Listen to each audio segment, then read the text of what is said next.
Hola a todos y bienvenidos a Esto es la Guerra, el podcast para los líderes de personas. Soy Inés Guerra y en este espacio vamos a librar las grandes batallas de recursos humanos. ¿Estás listo para liderar la batalla más importante de todas, la felicidad de tu equipo? Esto es la Guerra y empieza ahora con la colaboración de Basalto. Hola a todos y bienvenidos a este episodio de Esto es la Guerra. Hoy nos acompaña David, director de ventas de TimeTag para España, quien nos va a venir a contar más sobre todos los proveedores de recursos humanos. Bienvenido, David. Muchas gracias, Inés. Un placer estar aquí. Muchas gracias. David nos viene a contar más sobre los proveedores en recursos humanos. Como comentábamos, David, recursos humanos, las áreas de gestión de personas, son unas áreas para nosotros que nos dedicamos a las ventas llenas de potenciales compradores, donde son muchos los recursos que necesitan para su gestión diaria. Tienen muchas tareas que conectan con lo administrativo y a la vez con las personas. Entonces, entre todo este mare magnum, surgen más y más proveedores a nivel productos, o sea, sistemas, servicios, etc. Ahora bien, creo, y yo creo que es algo común en la industria, que es un quebradero de cabeza a la hora de elegir uno, porque dices, ¿cuál es el mío? ¿Esto lo debo externalizar? ¿Mejor no? ¿Mejor lo internalizo? Yo creo que muchas veces los vendedores somos también hasta víctimas de esto, porque en el propio proceso de ventas puede cambiar de un día para otro si esto iba a ser externo o interno. Así que nada, David, bienvenido de nuevo. Muchas gracias. Y vamos a hablar de esto. ¿Y tú qué es lo primero que recomiendas a la hora de elegir un proveedor en el área de people, de recursos humanos? Que sea alguien de confianza, que sea alguien referido, o sea, por dónde empezar a buscar, ya sea un sistema o ya sea un servicio. A ver, yo creo que lo primero y lo más importante sobre todo es que los departamentos tengan clara cuáles son sus necesidades y cuál es la estrategia que quieren seguir. Tú lo decías muy bien, al final el departamento de recursos humanos, de personas, ha evolucionado mucho en los últimos tiempos y ha pasado de ser un departamento puramente administrativo a ser un departamento en el que prácticamente se tiene que encargar de la felicidad de los empleados, ¿no? Entonces, realmente la estrategia es muy importante y cómo la empresa se quiere posicionar. Hay empresas que tiran con herramientas muy básicas porque no le dan quizá importancia a estos temas que a lo mejor el entorno más startup, más tecnológico, etcétera, donde hay que atraer mucho talento y donde ya son importantes muchas cosas más allá de los básicos temas administrativos que se han llevado siempre en recursos humanos. Ahí se tienen que plantear hacia dónde quieren ir y cómo quieren plantear su departamento de recursos humanos. Entonces, una vez tengan claras esas necesidades, pues ahí mi recomendación sería hacer un estudio de mercado de cómo quieren estar ahora, qué necesidades tienen ahora y sobre todo también cómo quieren estar en el futuro, porque no puedes tomar las decisiones solo en base a cómo estoy ahora, sino también a cómo planteo mi negocio, sí, dónde quiero ir, de hacia dónde quiero ir, ¿no? Entonces a partir de ahí, pues referidos siempre está bien. Que acepten también las llamadas comerciales, obviamente, que eso nos beneficiará a nosotros para saber un poco pues cuáles son las tendencias del mercado, qué se está llevando, etcétera. Pero yo creo que empezaría por ahí. Vale.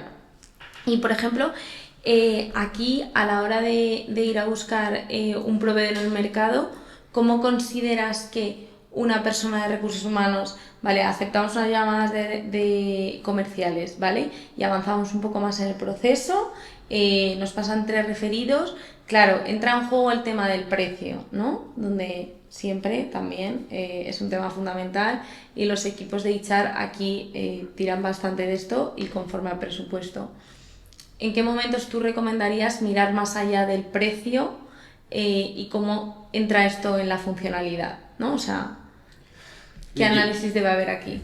Hacer un análisis de un software simplemente en base al precio es no analizar el valor que te puede dar ese software y desde mi punto de vista es completamente ridículo. Hay que analizar cuál es el valor esperado, cuál es el retorno que yo espero de la utilización de ese software, bien sea en atracción de talento, retención de talento, desarrollo de las personas, un mejor ambiente laboral, satisfacción, que eso muchas veces es muy difícil de medir, lo que se puede ganar con eso no es tan difícil de medir lo que se puede perder con eso, ¿no? Claro. se me va un empleado, pues ya sabes que, o un empleado que he contratado, a los 3 meses me dice que se va porque no está alineado con las expectativas que se le habían dado durante el proceso, pues ya sabes que es una pérdida económica importante, y eso, gracias a proveedores tecnológicos para los departamentos de recursos humanos, son cosas que se pueden suplir, ¿no? Entonces, mirar solo el precio es, desde mi punto de vista, un sinsentido, sin ir más allá o sin evaluar muchas otras cosas. Total, sobre todo ahí por el punto de la funcionalidad, ¿no? Que es lo que decíamos, el mirar un software en todo su sentido. Y mira, una pregunta que me surge a raíz de esto que hablamos de precio, funcionalidad, proveedor, etcétera. ¿Consideras que hay proveedores sectoriales o hoy, gracias a la tecnología, se ha conseguido estandarizar ciertos productos y servicios y va a dar más igual el sector? Porque muchas veces se hace popular entre las químicas, imagínate, un software, entonces como que todas las empresas químicas tienen que tener ese software de turnos, y lo primero que llegan los equipos de gestión de personas, recursos humanos, es a preguntar, oye, ¿cómo gestionas tú los turnos? Porque necesito gestionarlos con esto en particular. ¿O consideras que la tecnología ha logrado como equilibrar esto, por así decirlo? Yo creo que también va a depender un poco de las necesidades de las empresas, pero sí que considero que hay determinados sectores en los que habrá softwares determinados que se adapten mucho mejor que uno generalista. Es decir, si la hostelería, por ejemplo, tiene determinadas... Sí, es un buen temazo la hostelería. Claro, si la hostelería, por ejemplo, la construcción, ¿no? Que son industrias Sí. bastante complejas en España porque quizá están más reguladas o porque quizá por la idiosincrasia de sus actividades son un poco diferentes. Son muy intensas en personal también, por tanto en rotación. Ese tipo de industrias creo que sí que puede ser que tengan ciertas características que las hacen muy diferentes quizá al resto, y si tú como software te centras en cubrir las necesidades que puedan tener esas industrias, sí que tienes una ventaja competitiva sobre un software generalista cuando vayas a cubrir una necesidad que esas industrias puedan tener, ¿no? Ya, sí, totalmente. Es verdad que yo lo que vengo viendo en el sector, por lo menos desde mi experiencia, es que al final hoy el software ha conseguido superar, salvando las industrias que has mencionado y alguna más, globalizar, unificar ciertas características comunes a múltiples industrias y poner una capa que más o menos valga para todas, para todas, salvando 5 que quedan fuera por su naturaleza. Sí. Y aquí, David, bueno, hablemos de sistemas, de herramientas. ¿Qué soporta hoy un Excel que sigue compensando dejar en Excel y que no?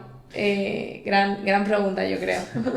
Sí, gran pregunta, y yo creo que a día de hoy, por suerte o por desgracia, el Excel todavía soporta el 90% de las operaciones de las pymes en España. Conforme las empresas van creciendo, yo creo que se van adaptando, se van dando cuenta de que quizá el Excel no es la mejor herramienta para escalar sus procesos, ¿no? Que el mercado puede ofrecer alternativas. Y que el mercado puede ofrecer alternativas por las cuales ya les empieza a compensar pagar ese precio también que hablábamos antes, y ya les empieza a compensar no tenerlo en Excel. O sea, sí que consideras que la mayoría de tejido empresarial español sigue firmemente en Excel y en Exceles impresos incluso, ¿no? Yo lo que veo es eso, es decir, sí es cierto que para los temas más... El tema más importante para mí dentro de recursos humanos es aquello por lo que nosotros trabajamos, que es por un salario a final de mes. Sí. Y eso viene en forma de nómina, y eso es muy difícil que una empresa lo tenga en Excel, eso me lo he encontrado muy poco. Pero prácticamente para todo lo demás, los departamentos de recursos humanos de empresas de menos de 15, 20 empleados, prácticamente lo primero, ni tienen departamento de recursos humanos. Totalmente. Y entonces prácticamente todo lo soportan en Excel.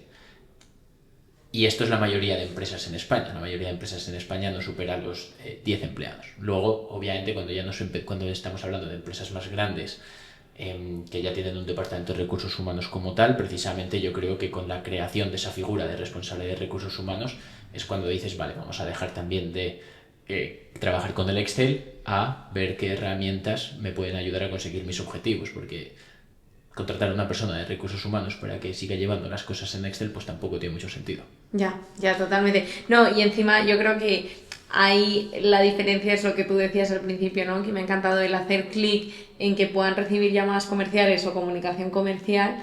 Ese clic realmente quien lo marca es una persona de recursos humanos. O sea, el primero que llega el que llena un formulario de interés en cierta herramienta o software es ya la persona de recursos humanos. No es Sí. un contable que se dedicaba a recursos humanos o una persona de dirección que asumía estas tareas, ¿no? Es muy difícil que se planteen eso, una persona de dirección o una persona de administración o de contabilidad que se planteen softwares de tecnología que les puedan ayudar a determinados procesos. Eso es muy difícil porque normalmente tienen trabajos más reactivos, es decir, las cosas le van llegando y las van sacando, no se plantean en cómo puedo mejorar esto, Ya. ¿no?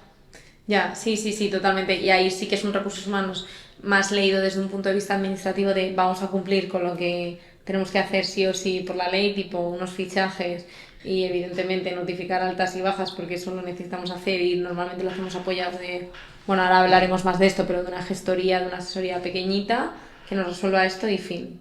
Y... Claro, es que tú piensas que antes el rol de la persona responsable de recursos humanos era director de administración, luego empezó director de recursos humanos, luego parecía que recursos humanos era muy impersonal y ya Sí. empezó a decirse director de personas. Ahora yo ya veo Chief Happiness Officer Sí. al director de recursos humanos. Entonces, ha ido evolucionando y nos podrá gustar más, nos podrá gustar menos, pero es una realidad. Entonces, de pasar lo que es básico dentro del Departamento de Recursos Humanos y para lo que la gente trabaja es para tener un salario a final de mes, poder cogerse unas vacaciones y que las horas extras se las paguen tal y como corresponde, Sí. ¿no? Entonces creo que esos son los sistemas básicos que en un Departamento de Recursos Humanos tiene que existir. Ahora bien, a día de hoy quieres medir cuál es el clima laboral de tu empresa y para eso necesitas un proveedor o lo puedes hacer a través de formularios. Quieres darles determinados beneficios, bien sea ticket restaurante, bien sea a través de seguros de salud. Sí. Quieres tener controlado cuál es el pool de talento que va a venir a tu empresa y por lo tanto necesitas un ATS para controlar cuáles son los candidatos que tienes en el pipeline. Quieres saber ahí cómo han ido evolucionando, entonces tienes una performance review. Performance Review, efectivamente, ha ido evolucionando todos los departamentos de recursos humanos y las necesidades y lo que cubren, es decir, de lo que se encargan dentro de una empresa, ha ido evolucionando muchísimo en los últimos años sobre todo. Y surgirán nuevas cosas que tengan que hacer que a día de hoy no hacen. ¿Y cuánto consideras tú que, es que me parece muy interesante esto, a día de hoy resuelven herramientas? Es decir, todo lo que hablábamos, ¿no? Las necesidades de recursos humanos que han ido surgiendo. Varias que hemos nombrado, tipo gastos, beneficios, performance review, clima, etcétera. Hoy están resueltas por un software en una medida o en otra, o sea, o bien por un formulario, o bien directamente por un sistema de gestión de recursos humanos. ¿Consideras que la mayoría de necesidades que tiene hoy un departamento de recursos humanos, el mundo de recursos humanos va a encontrar un proveedor en el mercado o hay ciertas cosas que consideras que aún están sin resolver? A ver, Una buena pregunta. Sí, es una pregunta difícil a la vez. Yo te diría que a día de hoy obviamente hay softwares bastante completos que intentan ser 360. En España, por ejemplo, pues tenemos el caso de Factorial. Sí, yo me mojo aquí y también te digo que yo desde mi punto de vista considero que sí, o sea que la mayoría, el 95% de necesidades de recursos humanos, más allá de gestionar personas, que evidentemente es el gran tema y que para esto no hay softwares, hay habilidades. Tal cual. Sí, hay herramientas 360, ¿no? Que sí que en España tenemos varios casos que intentan cubrir o que yo creo que cubren bastante bien pues prácticamente todas las necesidades que pueda tener un departamento de recursos humanos. Ahora, si tienes una necesidad muy específica en un nicho muy concreto dentro del departamento, pues probablemente te tengas que ir a alguna especialización, pero si no, sí que hay software 360 que puedan cumplir con eso, claro. Sí, que al final viene un poco, yo esto también, un poco por mi trayectoria profesional, lo he ido analizando y estudiando, un Factorial, Sesame, Bitneo, bueno, y un largo etcétera. Al final todas vienen te voy a decir de lo mismo, pero vienen de los grandes softwares americanos, que hacían esto para grandes multinacionales en forma de SuccessFactors, Workday, etcétera. Exacto. Y es como ir bajando esto al mundo de la pyme.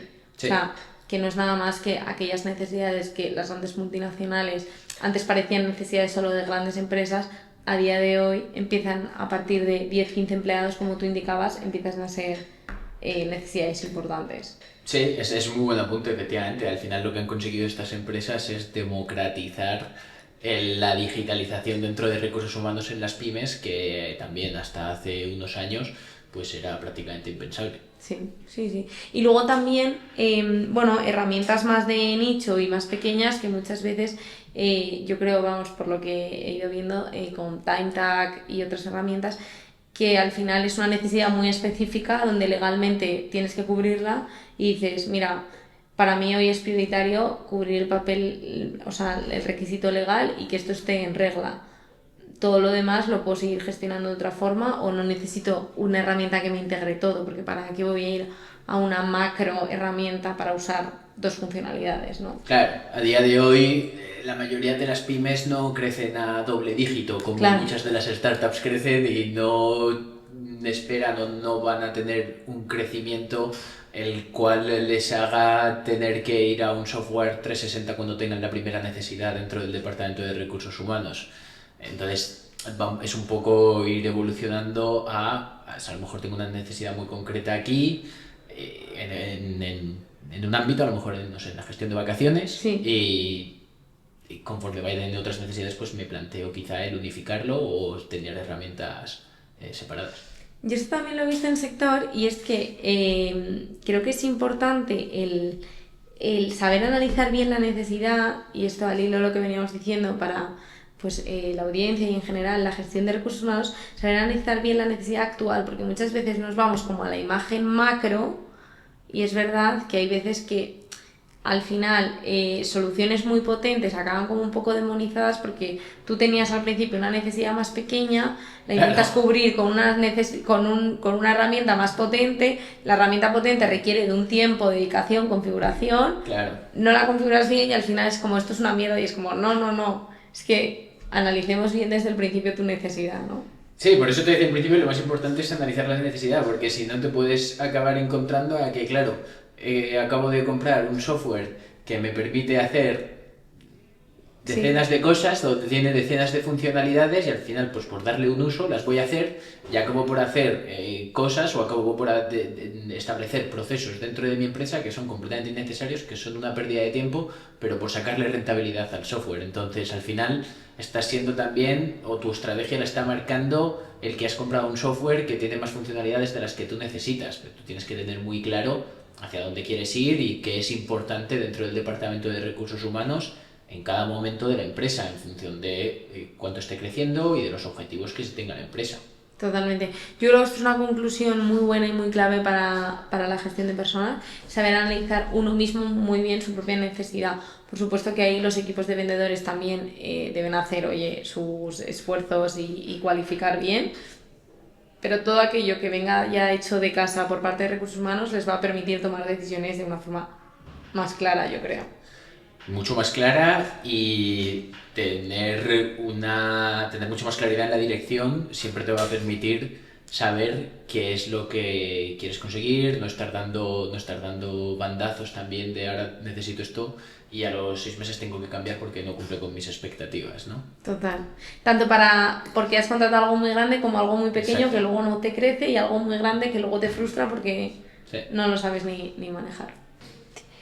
Y David, como veníamos hablando, vale, hay herramientas, hay soluciones que recursos humanos donde, pues recapitulando lo que veníamos comentando, tiene que detectar claramente su necesidad, habrá un equipo de vendedores que también les pueden ayudar.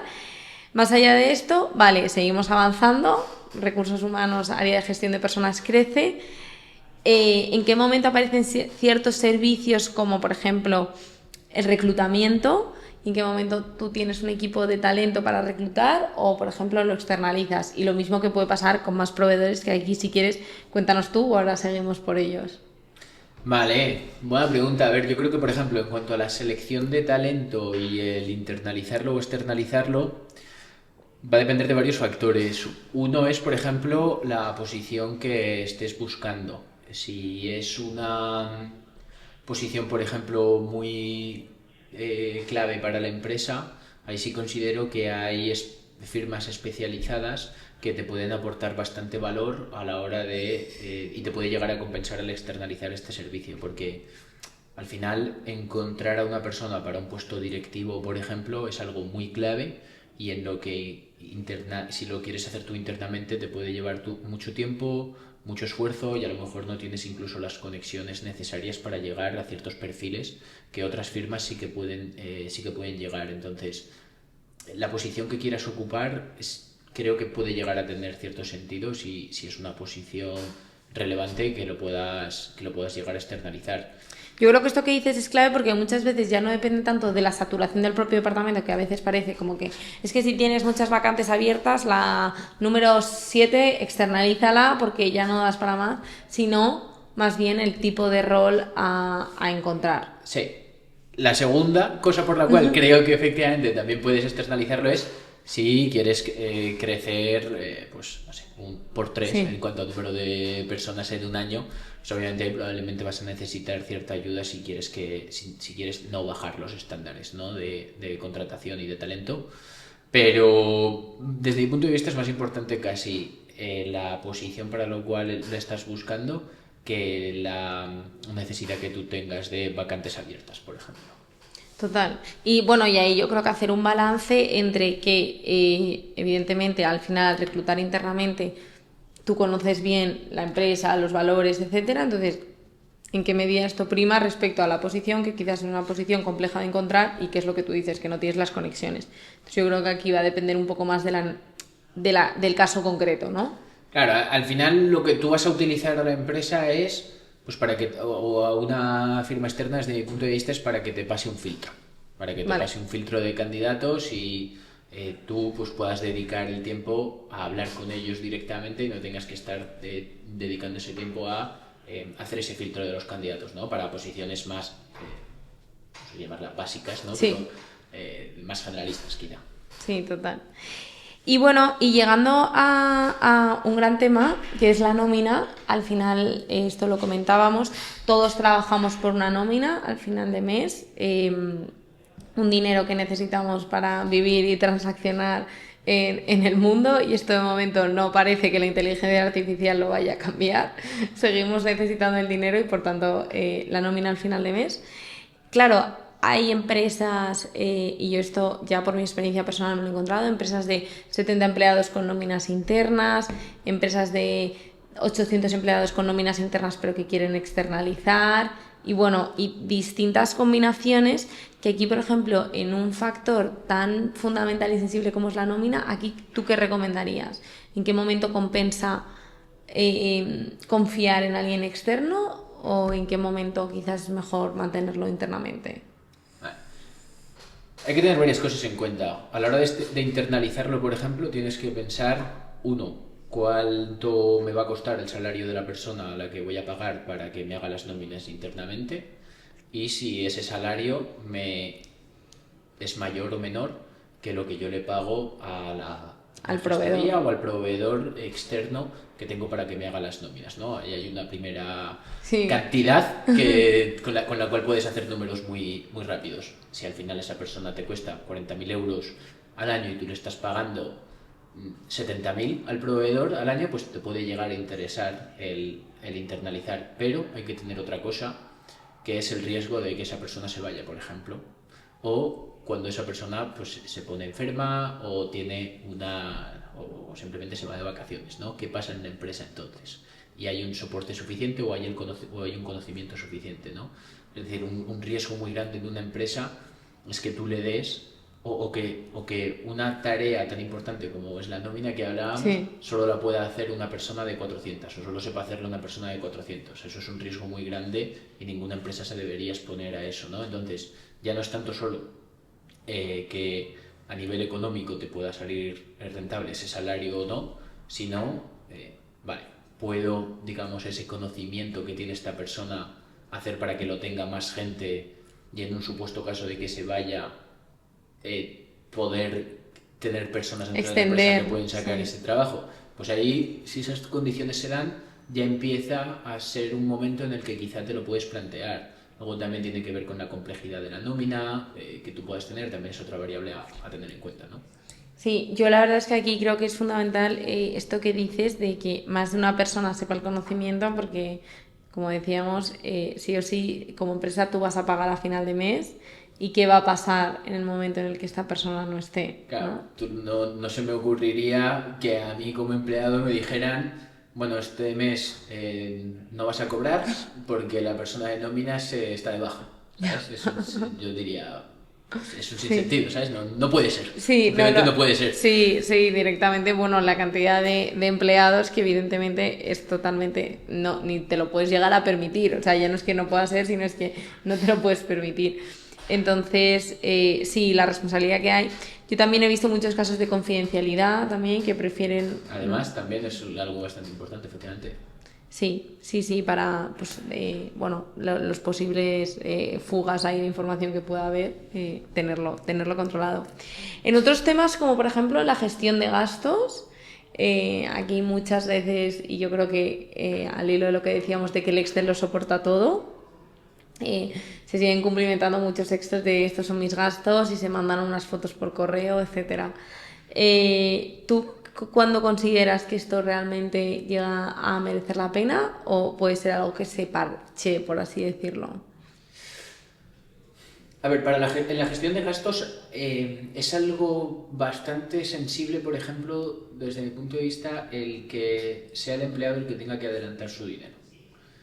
Es decir, si el empleado tiene que estar adelantando su dinero, más pronto que tarde vas a tener que utilizar un proveedor externo, porque en el momento en el que ya hay varios empleados con varios gastos que están adelantando su dinero, eso ya empieza a no gustar al empleado. Es decir, al final el Claro, empleado va a querer poner dinero de su bolsillo para gastos de empresa, ¿no? Entonces, en el momento en el que ya le tienes que dar una tarjeta, porque va a tener diferentes gastos, ahí probablemente ya te tengas que empezar a plantear pues algún sí, llevarlo a un proveedor. proveedor que te lo pueda gestionar y no simplemente darte una tarjeta que te ha dado tu banco.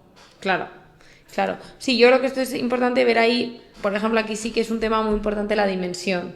En la nómina hablábamos de la sensibilidad, aquí creo que es más la dimensión. Si tienes una empresa muy grande, ahora bien, no se producen gastos de este tipo, quizás no merece la pena. Fenomenal. Y pasando al tema que ya habíamos hablado con toda la parte de herramientas, ¿qué hacemos con el absentismo, ausencias, gestión del tiempo, etcétera? Porque efectivamente el Excel lo sigue soportando todo. Bueno, tengo gente muy cercana en grandes multinacionales que aquí, por un poco de decencia y privacidad, no nombraré, que sus vacaciones siguen siendo un Excel, ¿eh? O sea, muy fuerte, con colores y así se ven las vacaciones del equipo y el cómputo anual de las vacaciones. Entonces, aquí cuando consideras tú que que esto no debería ser una buena práctica, ¿no? También Claro. por tal. Mira, yo creo que si decíamos antes que el salario a final de mes es lo más importante, yo creo que una buena gestión de vacaciones es también quizá lo segundo más importante, ¿no? El Sí, saber cuándo te vas a poder coger tus vacaciones, porque también creo que es un motivador de tu trabajo, ¿no? Y que no tengas que estar pensando en, pues no sé si me voy a poder coger las vacaciones, no sé cómo funciona el hecho de solicitar, no sé si tengo que hablar con mi manager, no sé si tengo que hablar con recursos humanos, porque hay muchas empresas que tú entras y no hay un proceso sobre cómo tienes que solicitar tus vacaciones, no hay unas prácticas. Entonces, total. sinceramente, para los precios que hay hoy en día en el mercado de proveedores que te pueden ayudar a gestionar bien tus vacaciones y tus ausencias, yo te diría que es que prácticamente desde el momento en el que contratas a un empleado tienes que tener esto. Ya. Sí, que aquí no hablamos de dimensión, sino que hablamos ya de un poco de transparencia y claridad para el propio empleado. A no ser que tengas una pyme en la que trabajan tus colegas prácticamente y tenéis ¿Y una tu confianza primo? brutal entre vosotros y además las vacaciones son todas en agosto porque es industrial y se paraliza en agosto, ahí pues lo entendería, pero si no, como te digo, el precio que cuestan este tipo de proveedores, este tipo de softwares a día de hoy, yo creo que merece la pena porque es algo que te va a dar mucho beneficio por el precio que tiene. Yo creo que esto liga mucho con lo que decíamos al principio de entender bien tus necesidades, es decir, que si realmente tu necesidad es una necesidad de gestión del tiempo, absentismos y vacaciones, es que, o sea, de ausencias en general, es que merece totalmente la pena irte a un software muy de nicho que te resuelva esto y fin. Claro. y se acabó, sin liarte la manta a la cabeza y decir, no, es que ya que me meto en softwares. Yo creo que esto es importante acercarlo al mundo de recursos humanos, porque muchas veces quizás herramientas más pequeñas no penetran tanto y muchas veces pueden ser la solución a que soluciones más complejas. Sí, puedes empezar con eso perfectamente y después de la nómina probablemente sea la segunda cosa para la cual vas a buscar un proveedor o vas a buscar una solución digital. Y una vez que tengas esas dos cosas cubiertas, desde mi punto de vista, que sí o sí cualquier departamento, cualquier empresa que tenga un departamento de recursos humanos tiene que tener digitalizado y tiene que tener contratado con un proveedor. Una vez que tengas estas dos cosas cubiertas, todo lo demás ya es on top y puedes ir añadiendo diferentes proveedores, diferentes softwares hasta que te plantees si hay uno que lo puede hacer todo. Claro. Lo que tengo ahora mismo contratado, ¿no? Sí, sí, sí, totalmente. Pues nada, David, ya para ir concluyendo, es verdad que como hemos hablado de bastantes temas y cada tema le aplica como una casuística en lo que hay que fijarse para elegir un proveedor, me parece complicado sacar conclusiones, ¿no? Si bien tú a la hora de hablar con bueno, pues managers, equipos de recursos humanos, ¿qué cosas destacarías a la hora de elegir un buen proveedor? ¿En qué tienen que poner el foco, fijarse? ¿Es en la necesidad? ¿Es en un referido? ¿Es en buscar en el mercado? ¿Es en todo esto junto? ¿Qué orden de prioridades? Etcétera. Vale, yo creo que una conclusión muy clara que podemos sacar, o yo hice una recomendación, si lo quieres llamar así, es que haya mucha alineación entre el Departamento de Recursos Humanos y dirección, es decir, que tengan una estrategia clara de qué es lo que quieren, cuáles son las necesidades y hacia dónde quieren ir. Eso creo que les va a dar una claridad, ¿no? Claridad, efectivamente, sobre qué es lo qué es lo importante, ¿no? Porque opciones en el mercado hay 1000, soluciones para recursos humanos cada vez hay más. Y yo creo que es importante efectivamente esa claridad, ¿no? de lo que hablábamos. Lo segundo que podemos sacar, yo diría que es que el trabajo está cambiando, como hemos dicho, que a día de hoy un departamento de recursos humanos es mucho más que el antiguo departamento administrativo, porque la gente o las generaciones nuevas que se están incorporando al mercado de trabajo ya no entienden solo el trabajo como el sitio a donde voy a tener el salario a final de mes, sino que entienden el trabajo como es un sitio en el que me tiene que ayudar a crecer como persona, que me tiene que ayudar a crecer profesionalmente, en el que me tengo que sentir realizado, en el que tengo que desarrollar mi potencial, en el que quiero además tener buenas relaciones con los compañeros. Eso también es algo que se valora mucho a día de hoy. Entonces, el que se puedan adaptar a esos cambios generacionales en los departamentos de recursos humanos y puedan también seleccionar herramientas y proveedores que les vayan a ayudar a ese cambio que está habiendo en la manera que tenemos de concebir el trabajo, también es algo que creo que va a ser un reto dentro de los departamentos de recursos humanos a la hora de conseguir proveedores, ¿no? De seleccionar proveedores.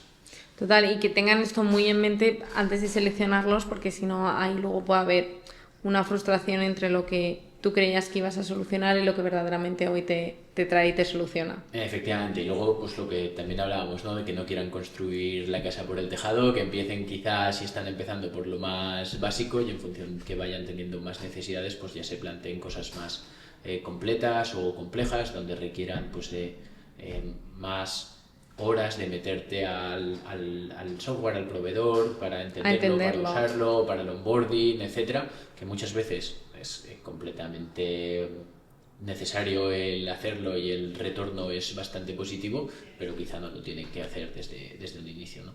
Sí, totalmente, totalmente.